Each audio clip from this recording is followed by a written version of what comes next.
Do you feel like having a sweet treat? Or feel like you're gonna cheat?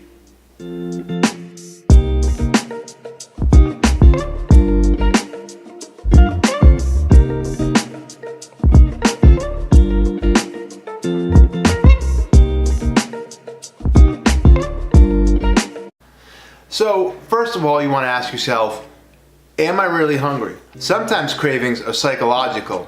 We want to quote unquote eat our feelings.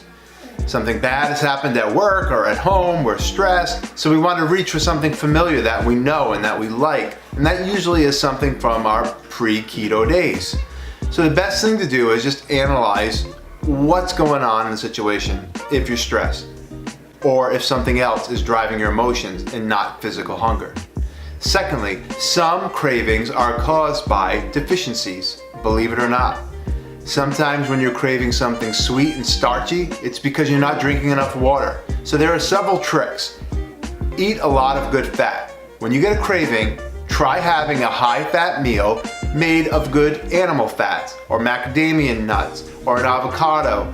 This way, you can retrain your body into associating that craving with having a high-fat meal. And fat is satiating, so it will fill you. And go ahead and eat until you're full. That's the point of ketosis. One of the natural benefits of being in a ketogenic state is the fact that it is an appetite suppressant. Because of the foods that you eat to maintain a ketogenic state are high fat in nature, therefore they're satiating and fill you quicker, so you eat less of them. That's why it's important to make sure that you get in all of your daily macros. And if you're not using an app to track your macros, I highly recommend the Keto Diet app. It is great. I mentioned it before in other videos and on Instagram and on Twitter and Facebook. Download the app. They have it for Android, they have it for iOS, and you type in a couple different things such as your gender, your height, your weight, and what your goal is, and it will set your macros for you. A lot of times during the induction period of ketosis, people try to gradually wean themselves off of carbs. You can't do that. You have to be down to the 20 to 25 grams of carbs per day.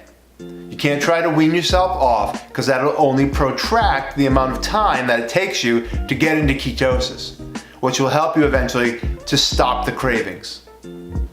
Also, don't allow yourself cheat meals, cheat days, or cheat desserts, or anything like that, because you're only sabotaging yourself in all the hard work that you've already put in this far to get into ketosis and to maintain ketosis. It's important to stay on program.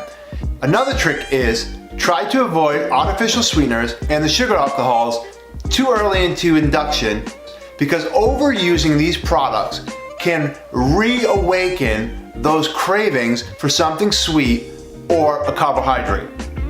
That's a tip I learned the hard way, but I'm glad I did, and I'm glad I can share it with you. You know, I say a lot on social media, keep calm and keto on, but it's the truth. You have to trust the process. Continue to drink plenty of water, continue to eat plenty of high quality animal fats, and you will find that the cravings will start to subside. I even read somewhere once, try eating pickles. Why not? It beats giving in and eating that donut and reversing all of the hard work that you've done. One analogy I like to use is, if you picture ketosis as a sand dune, you're on top of that sand dune. It's easy to slide down on your butt, but remember how hard it is to climb back up a big pile of sand. And you did that by getting into ketosis. So go ahead and maintain it and trust the process. Stick to your macros, drink plenty of water, and whatever you do, keep calm, keto on. If you like this video, I hope you go ahead and hit subscribe, turn on the notification, hit the little bell, so every time I get a bright idea and it goes on video, you know about it. Also, please leave a comment down below. Was there something you wanted to hear more about? Are there other topics you want me to address in future videos? I'd be more than happy to do so. I want to do everything I can to make this experience the best for you. Thanks for watching and have a great day.